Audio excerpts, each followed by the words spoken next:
Hi everyone, welcome to Raise to Rise podcast, a place where we discuss bite-sized wisdom nuggets with easy-to-follow practices to live a better life. Raise to Rise podcast is supported by Ayurvedic Seva. Ayurvedic Seva is an herbal dietary supplement line set out to change the industry by dedicating the company to quality, safety, and holistic approach on making the wellness journey safe, healthy, and natural. If you want to start adding some natural herbs in your life, then head over to ayurvedicseva.com and use our promo code Raise to Rise for 30% discount. Once again, it's ayurvedicseva.com and use our promo code Raise to Rise for 30% discount. I am your host, Tejal V Patel, a parenting junkie, Ayurveda enthusiast, and an advocate of conscious living. Hello through the phone, my friends. It's so incredible that social media connects us with some incredible souls and that my friends is something to celebrate. So today I'm extremely excited to introduce one of my favorite booming Instagram mama, Tejal V Patel. I'm sure you all know her, but I do want to have that moment to reintroduce her on my platform. Tejal is a former attorney turned mindfulness, meditation, and Ayurveda advocate for moms and kids. She's the host for the Time and Talks podcast, speaker, and author of Meditation for Kids, 40 Activities to Manage Emotions, Ease Anxiety, and Stay Focused book. It is my favorite book for my kids. She has also been named a well-being warrior in the Huffington Post. Tejal's soulful wisdom reaches moms globally through her signature online mindfulness and meditation courses, inspiring Time and Talks podcast with her 5-year-old son, Ayan, and her Instagram presence. Oh my gosh, Tejal has a lot that I can keep on I can just go on and on and on. But I do want to emphasize that in the last decade, through her Yoga Birdies and Mindful Beginnings program, she has educated hundreds of teachers, parents, and children, including her own, how to playfully infuse mindfulness, meditation, and yoga into classrooms and homes. And so the list just goes on. But for now, let's welcome her. So happy to have you on the show, Tejal. Welcome. I'm so happy to be here, Mithil. Thank you so much for inviting me. Oh my gosh, when I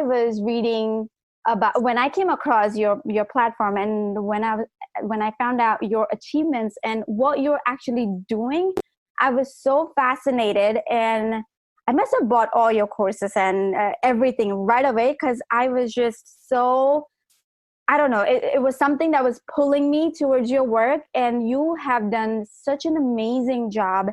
And I can't believe, like, from being a lawyer to, teaching kids mindfulness, which is so much needed right now. And thank goodness your book came on the right time, right in the time that we really needed. So I appreciate your work. Thank you for doing what you're doing right now. Oh, thank you so much. That really means so much to me with your kind words. And honestly, I really feel the same way about you. I love what you're putting out there. I learned so much. For me, I know there's, as you already know, with Ayurveda, there's so many dynamics and facets to it. And for me, my niche is the Ayurveda yoga specialty. But there's so much more to it. Yep. And you share so much that I learned. So thank you for your work and what you're putting out there. So I'm very, very humbled by your words. I really appreciate it. So I really wanted to bring this point because we're talking about yoga Ayurveda in a book, because that's the way I got connected with you, through your book. And I really wanted to start there. So your book, Meditation for Kids, is one of the first self-help books out there for younger kids ages 4 to 8. And honestly, I really need it. So can you tell us why you wrote this book and why you're so passionate about raising the first generation of mindful and meditating children? Yeah, absolutely. So I think anything that really calls to us or that's our passion, I think it stems from a personal experience. And so for me, it very much was, I was a child who experienced anxiety, but, back when we were children, that was not diagnosed. We weren't getting taken to therapists. And so it was something that I lived with for most of my life. And so I struggled with it, but I just thought that was normal. I just thought that big feelings and not knowing how to handle them, that's just a normal part of life. That's what was, that's the model that I had with my parents. Nobody talked about difficult feelings. And if you got, the difficult feelings that came out, it was always through anger and rage. And so I really had a very skewed perspective of how to handle stress and big emotions. And so there I was in my mid-20s. I checkboxed everything that society or your parents or South Asians deem as being important. Education, getting married, making X, Y, and Z, perceiving, acting in a certain way. And so I created this life that felt very inauthentic. On the outside, it looked very successful, but I felt very inauthentic. And there I was as a divorce attorney, and as my practice, very aligned.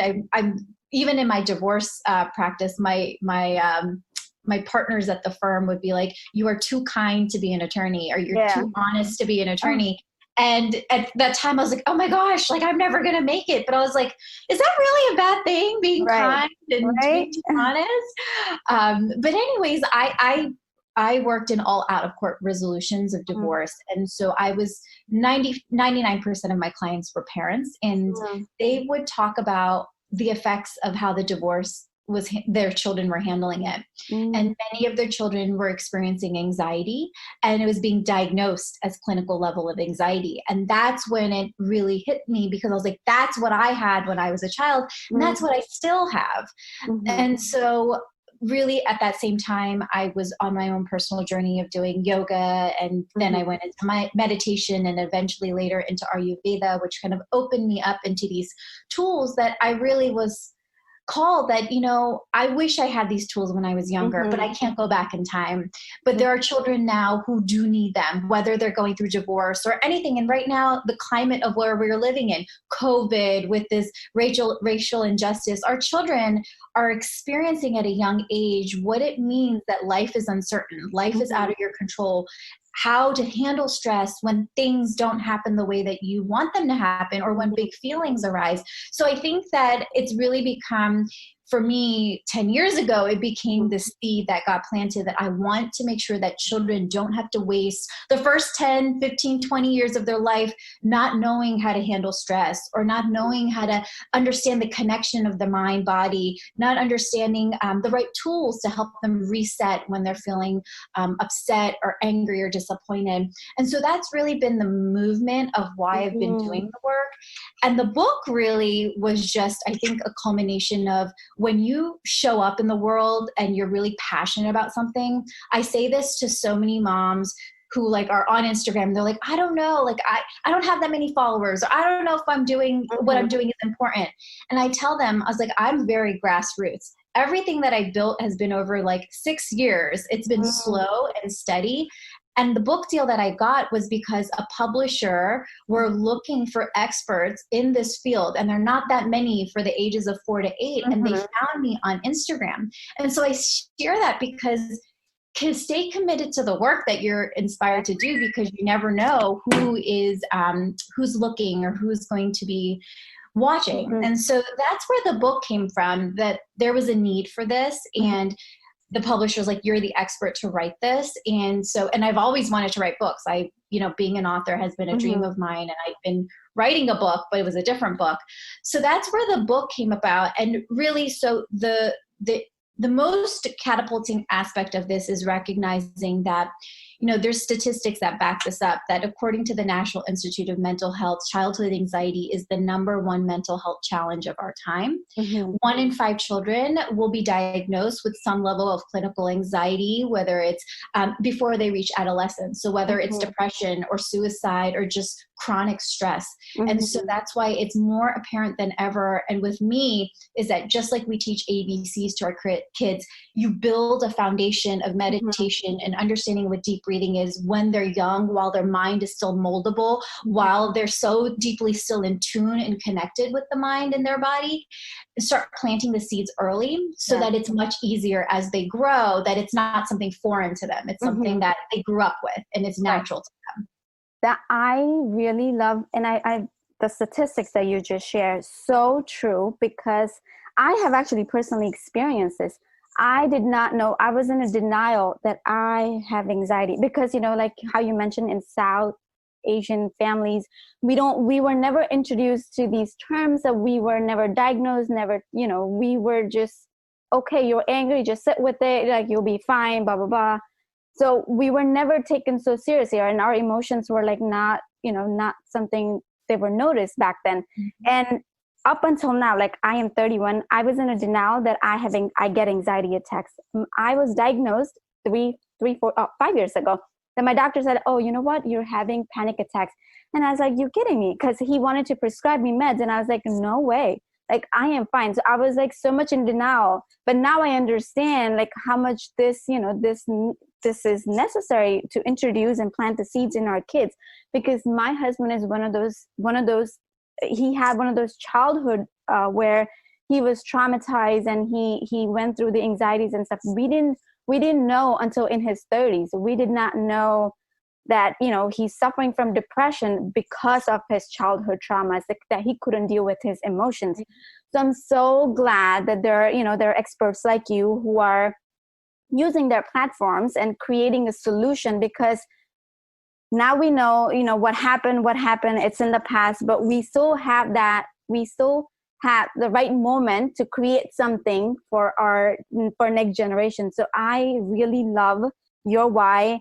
And I'm so glad that, as an attorney, you got to see what kids are going through, because that's what made you who you are right now. And that's what's like, you are bringing everything, your gifts, and you're sharing your gifts. So grateful for experts like you. And I honestly love your book. But so, and it's nice to have this book, because we're providing these tools to our kids in their toolkit. So when they need it, doesn't matter when they need it, like 10 years from now, 5 years from now, they have those tools to go back and visit their roots. So I really like your work. But now the question that I have, that many moms must be thinking that, oh, I don't meditate, or I can't meditate. So how can I teach my kids? What would you say to them? Yeah, that's a great question, because that's probably one of the most common things that shows up. We, up until now, like as this trend has been kind of emerging, the mindfulness and meditation trend, it's kind of like working out. Like everybody knows that working out is good for them, and that it's like, but then there's like there's that disconnect, that I know it's good for me, but then getting that motivation to do it, or that real like oomph to do it. And so that's the same thing with meditation. So many of us know, yes, meditation's good for me, or I should do it, I'm stressed out, but there's that lack of motivation of actually doing it. And so up until this point, which has been very interesting, is that before COVID, it's always been it's been a struggle. Like it has to come from within someone, that I want to give it a try. But ever since COVID, and this is, it's synchronicity, the book launched at that time, I think parents have been confronted head on that we lived in this bubble of like constantly controlling everything and being in charge and trying to keep everything, like all the balls in the air. And now we had something that took the rug underneath us, and all the balls that we were so delicately like juggling fell to the ground. And we were really left with the experience globally of, okay, how do I pick up these pieces? And I really don't have coping mechanisms. So what I love to share, and as a teacher and student of Kundalini yoga and meditation, and as I share like the Ayurveda yoga specialist, what I design, my specialty is, because I work with children and I have this deep connection with children, I can make things playful. My goal is not to just like sugarcoat and just bring like cutesy activities. It's about taking the science of like in Kundalini yoga, and based on what I learned in Ayurveda, when you're experiencing a certain type of stress response, what is the right reset that's going to reset your nervous system? My goal is that I want to educate the right way at a young age. So when you're feeling angry, there's a different breathing exercise. There's a different yoga posture that's going to help them move the energy to unblock it. And so for me, the real joy is that this is a family experience. This is not, yes, certainly you can have your own meditation practice and your child, and then you're building it with your child. But many of us are in this position where we don't have our own practice. Mm-hmm. This is the easiest way. The book is designed to be the easiest and least daunting primer for parents to build these practices. And I have it already in the book, like, underneath the exercise, like, take this time and when and why this works. This is for older children, but also parents to know, okay, when I'm feeling this is when I use this tool. So this is very universal. Yes. And for me, I'll be very honest, my mind works in stories and metaphors and analogies. So even when I'm experiencing, okay, my head engine is spinning, I'm overthinking, that means I have mental stress.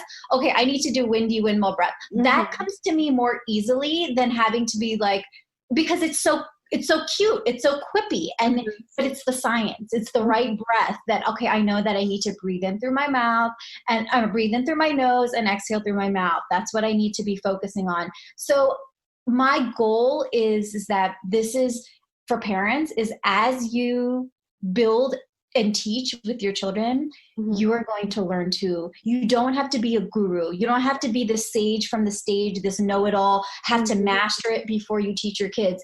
You are the guide from the side. You want to come and let your child know, I'm learning with you.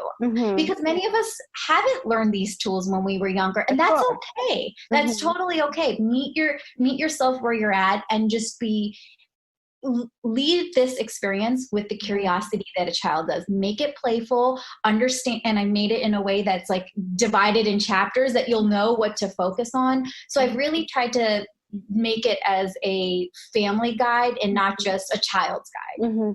I love the aspect that you brought, that, the book is written in a way where the science meets, the storytelling, or, for that it's child friendly, but at the same time, it's also like, it's a family friendly. I noticed that. So when I think in one of the exercises, because I study Ayurveda, right? And then you brought this up, like, okay, there's so much air. So how do I move the air? And you're bringing the movement exercise there. And so I have personally noticed that there is a science behind it. And it's not just like, oh, some kind of, fun activity to do with the kids to kill their time, or just to, ground them, or just to like calm them down. So it's not one of those, but it actually works through the science of yoga, to the science of life. So that was like a highlight, my first favorite part of the book. I mean, I have many favorite part of the book. So if I go, I might share like all 40 activities and what's my favorite.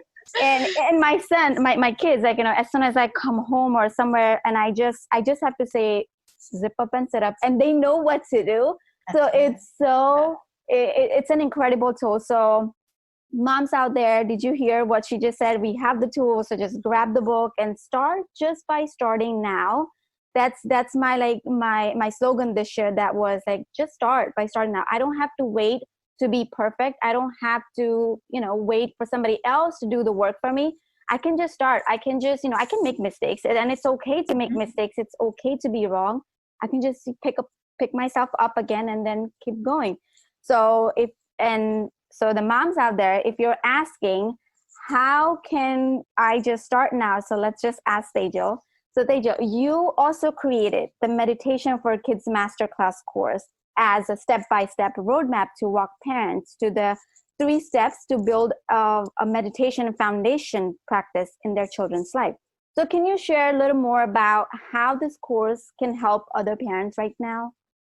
Yeah, absolutely. So the first, usually it's always the first question, well, I don't meditate, so how do I teach my kids? The second question is, what's the right age? And, all those like left brain questions, like, what's the right age? What's the right time? How do I do it where they keep them engaged without forcing them? How do I get them to focus and sit still? Yes. So I get the same for the last 10 years. I would get the same questions. And I really wanted to house it in an area where I could answer all those questions, but also teach what I've learned over the past 10 years. This was a curriculum by me intuitively showing up, I realized this is the step-by-step way of building foundations into your kid's life. So the book itself is for children 4 through 8, but a lot of the tools can be trickled in when they're 2 or 3. And so I truly believe, just like we teach the ABCs to kids, you don't just expect them to know how to read, right? Or know their letters. We read them books before they can even actually understand, right? We sing them songs. We sing the ABC songs. We're repeating it, or we're saying like, oh, letter words. Like, oh, that's an A, that's a B. You do it step by step. Then eventually they know words. And then they can read sentences and they read chapter books. Yeah. Then it takes 12 years to kind of master the English language, because there's grammar, and then how to use grammar in the way of like creating these big lofty sentence structures. So I want parents to look at it like that, because a lot of times the misconception is that my child should be able to sit still and be quiet. Like that's the focus of meditation, which it's not. And not even for grown-ups. Like we think that passive meditation, like sitting still, quieting our minds, that's the point of entry for meditation. And that's the CrossFit of meditation. That's where you build up, because your mind has to be trained how to learn how to slow down and focus on one thing at a time. And so with children, that's what you're focusing on doing, is that we tell our children to pay attention, listen, sit still. But how do we actually build that practice? It's actually like what came first, the chicken or the egg. You actually have to practice the meditation and build it consistently. And so what I really share with the course is that what are the prime foundation skills that you want to be focusing on with your kids? And how do you build it? And what is the, like, a lot of times it's like, oh, do I need to sit for 5 minutes? No, for children, you start at breaths. Can we sit for 3 breaths? Can we do 5 breaths? And eventually, like when, and it looks different every single day, because based on the energy and what they need. And even my practice as a grown-up, my practice changes every day based on what I need. So the idea of the course is to walk you through, for any parent who's totally confused, and there are 40 exercises in the book. So the book really gives you the tools that you're gonna be practicing. But if you want to know the right foundational tools of how to build the practice with your kids, and then in the bonus sections, really, I start the foundation of, singing the songs and planting the seeds in their vocabulary. I started with both my boys when they were 12 to 13 months old. And so what you'll see is that if you have younger children, like Rihan right now, like when he goes, like he'll do like sit, put his fingers like this, and we'll do Om. And it'll be just for a couple seconds, but that's planted in his seeds that when you say meditate, that's what you do. Or when you say take a deep breath, he'll take a deep breath in and out. And so that's where you start. And then by 2 or 3, you're starting to do active breaths. So that teaches, you start with their eyes open. And every time I teach children breathing, they're not just sitting still, they're moving their body in a way. So it's starting to train their mind to learn how to focus on slowing down. So your brain is focusing on something, and you're learning how to slow down its breath and slow down its body. And then eventually you move on to eyes closed, but there's still movement. And then eventually you do eyes closed, no movement. So it just teaches you the sequence of the right way of building the practices. And then I also have a section for kids 8 and up. What are the resources that you can use that for children who might have older children who need help too? So yeah, it's really just a step-by-step. I just want to make it super easy, and it's kind of like having me in your back pocket to walk you through the steps. And I am going to second that, because I honestly love that masterclass. Because I have a 10-year-old and a 3-year-old. So, because I'm a certified meditation teacher, but not for kids. And playfulness doesn't come easily to me. And I think I did mention that to you. And I'm learning the playfulness from your book. That was the first time ever that I thought, life is like, I can play around while teaching the important aspect of the life, and while I'm giving them important tools, and I can make it fun. That way they will continue. So my 10-year-old, the way I introduced the meditation for him was different than what the book is. And so I'm using this book for my 3-year-old, but also for my 10-year-old, because he kind of got over with the meditation kind of a phase that I had, like, oh my gosh, I don't want to do it kind of phase that I'm going through. But the book is helping me a lot. So, if the parents out there thinking, because I've had a question that, oh, my son is already 6, and I don't think this is going to work because it's only till 8, whatnot. But guess what? Even it works for my 10-year-old too. And I love the cheat sheets that you're giving in the masterclass. And there's so many. I learned about active meditation and passive meditation, but I never thought that, this is the way I can introduce to the kids too. So I'm glad that, I took that course. And so I highly recommend people listening out there, you really getting a book is a different thing, but getting we can buy the toy, but if the toy doesn't have the manual or the instructions, you're not going to know how to put together, or you were not going to know how to play with it. So this masterclass is what really did for me, that it gave me those foundational tools to start with the activities. So I really love that. So one mom, sorry to interject, one mom said it so nicely. She's like, it's one thing to have a cookbook and read the recipe, and then another to have a video demonstrating the recipe. Oh, I love that. And I thought that's exactly what it is. And she put it right into words. It's you can look at a recipe, and then if there's no picture, you're kind of okay, I can make it. But then when you have a video and someone demonstrating it, it's of them cooking, it creates a completely different experience. You feel the confidence. And so I wanted to also make a point of a lot of parents say oh, my child is 6 or 7 or 8. They're at the cusp, they're too old. They are not. They are actually at the prime moldable age, because everything that they're seeing, hearing consistently is getting planted into their subconscious. So it behooves us. It is our responsibility.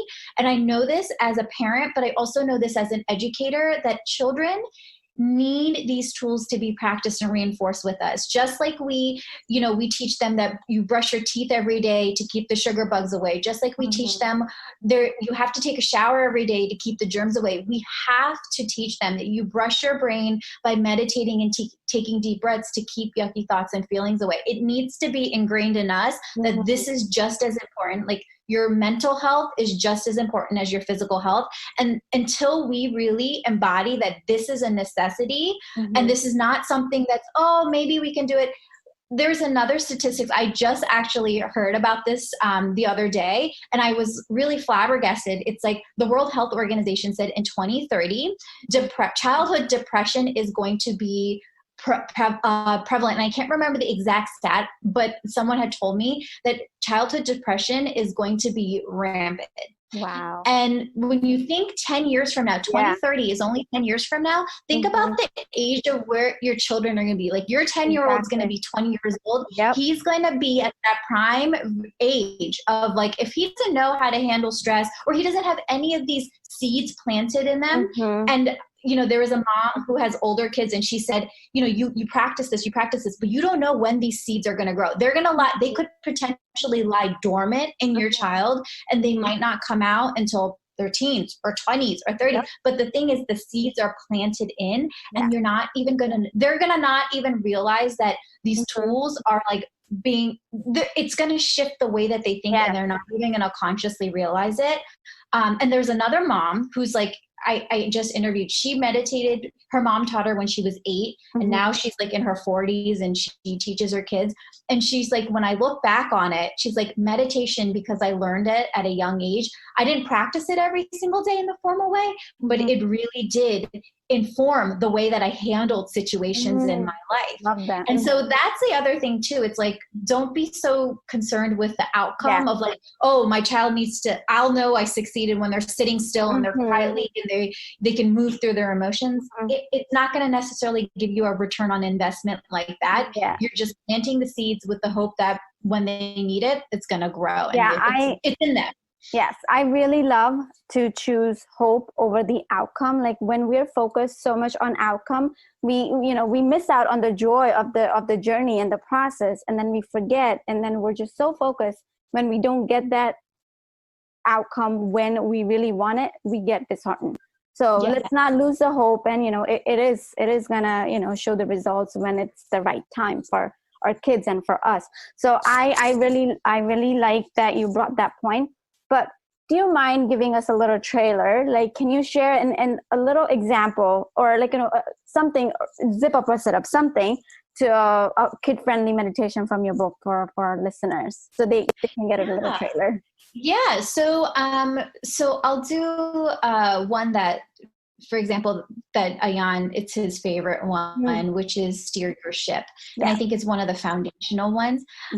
So the idea of this is that Steer Your Ship is something that my 5-year-old son came up with, and it's beautiful because children's minds work like this. So we talk about emotions, right? So he was experiencing sadness one day, and he's like, Mommy, I really feel stuck on sad island today. And so the exercise is like, you recognize what emotion island you're at. So are you on anger island? Are you on sad island? Are you on tired island? So whatever feeling that you're feeling. And then he said, you know what? I'm going to steer my ship to peaceful island. I'm like, so what are you going to do to steer your ship? And like most boys, right? Obsessed with steering wheels, driving, any of those things. So he pulled his hands out, like as if he was holding the steering wheel. And he said, every time I turn right, I'm going to take a deep breath in. And every time I turn left, I'm going to take a deep breath out. So like he demonstrated it. He didn't say that. He's like, I'm going to inhale and then exhale. And so that's what he did. So he took a slow inhale in, and then he moved his hand and he took a slow exhale out. And I was like, so how many breaths do you think it's going to take you to get to happy island? He's like, I'm feeling really sad, so I think it's going to take me 10 breaths. So he did it for 10 breaths. And I was surprised because that was the longest time that he actually did 10 breaths. Up until that point, he did 5 breaths, but he's like, no, I feel really sad, so I'm going to do 10 breaths. And then at the end, he's like, I'm going to dock my ship on Happy Island. He's like, I feel so much better. And I was like, wow, that's like incredible. That's like the long-winded form of basically, it's like you help your child recognize, and that gives us language too, right? So when you notice your child is feeling a big feeling, it's not like stop feeling angry or anything. The connection is, I see that you're on anger island, or I see that you're on sadness island. It's so not threatening, and you're recognizing and acknowledging their feeling. Then you ask them, it's like, what island would you like to go to? And it's the idea that you're in control of how you feel. So you can steer your ship to whatever island you want to go to. And then they put their hands out, and as they breathe, they're turning their steering wheel. So that's the act of meditation. So, they're using their hands. And then as they get used to that, then you can invite them.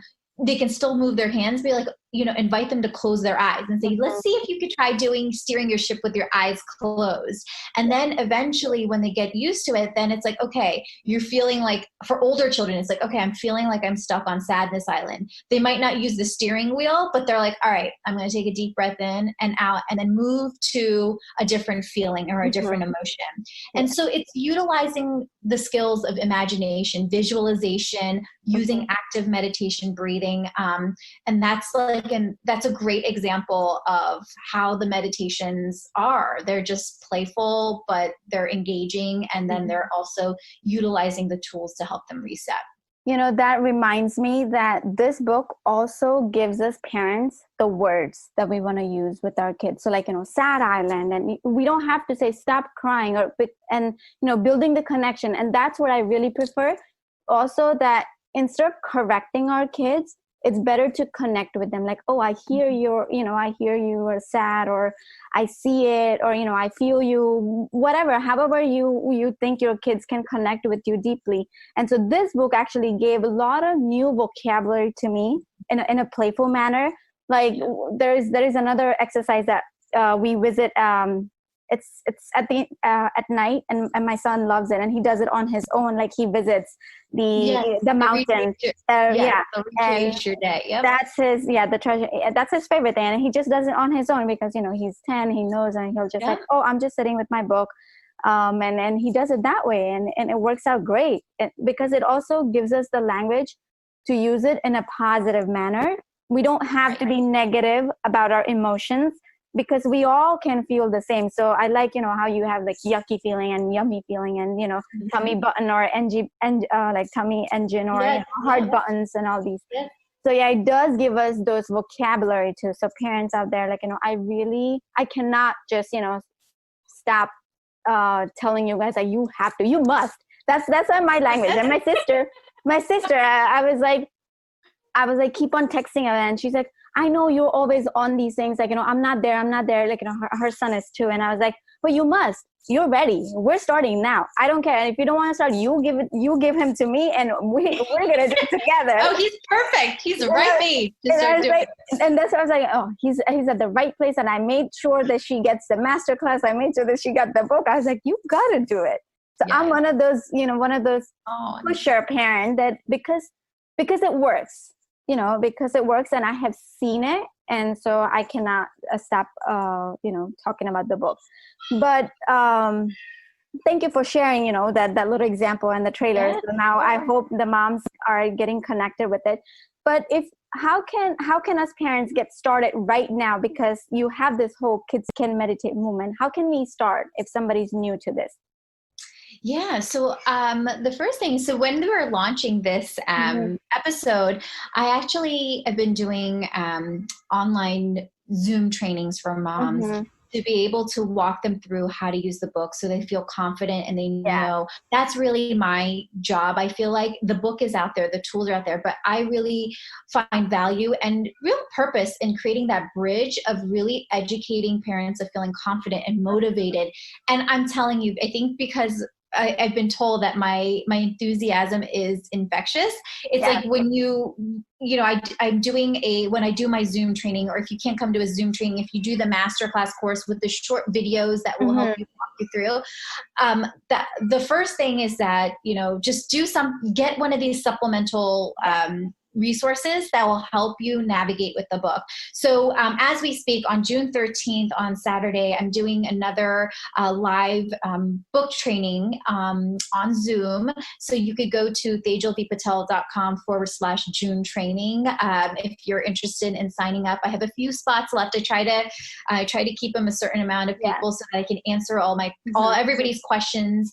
But basically, I walk you through the book, but I also walk you through the real core essence of like how to build a practice based on your children's ages. I will answer all your questions live. Mithil was at the book launch /training. I was just gonna say that, before you say anything more, I want to vouch in for this because I was personally there. And first, initially, I thought, oh, it's an hour training. What is it gonna you're gonna tell us about the book and maybe answer a question. But I was so surprised the way you went through, with all the tools, when to use, how to use, what emotions to look for, and how can we transform those emotions. And so that was a highlight for me. And you answered basically the answers the questions that I was afraid probably to ask. You had all those questions and you were answering all those questions before I even say anything. So that was like another part that I really loved it. So anybody out there, because I am one of those, I like in-person trainings. Yeah. And so this worked, of course, masterclass is there, the tools are there, but I just feel it's different when you're in person because you get to, you feel like you're included and you get to answer the live questions. And plus, if you're unsure of something, you can just ask right there. And Tejal's there to answer. So before you even say anything, I'm going to tell everyone, join it because she is amazing at what she does and makes it so much playful that you even forget that, why am I even struggling? I have this, this is right there for me. And I really appreciate Tejal for you being for us mamas that day. I mean, it was Mother's Day too. So it was the best Mother's Day gift I could have ever, gotten for myself and my kids. That my mama has a class and they gave me the space, and it just went for so long. We didn't even realize how many hours we spent. It was really good. Oh my God, I know it went so much longer than I expected it to, but it really was. I think, that was kind of book launch / the training. I really just wanted to give so much value, and I totally ran long, but I think, this time it won't, I'm just focusing on the training portion of it. Yeah. So we're going to get the training. But I'm not, doing the other stuff, but it'll be I'm with you. Even if you get the masterclass, I am including a one live group like Q&A session with the masterclass course. So you will get a live session with me. Oh, great. This is different because it's like I'm doing the training of like A to Z from the book and like answering everything. So I just want to let people know that like it's on June 13th. Please sign up if that's something that you're interested in. I'm not going to be doing another one over the summer. I'll probably do it in the fall, taking a little break. But the masterclass is always there, and I'm very accessible. So like if you have a question, you can always email me. Always, yeah. You're one of those sources that I really feel. I'm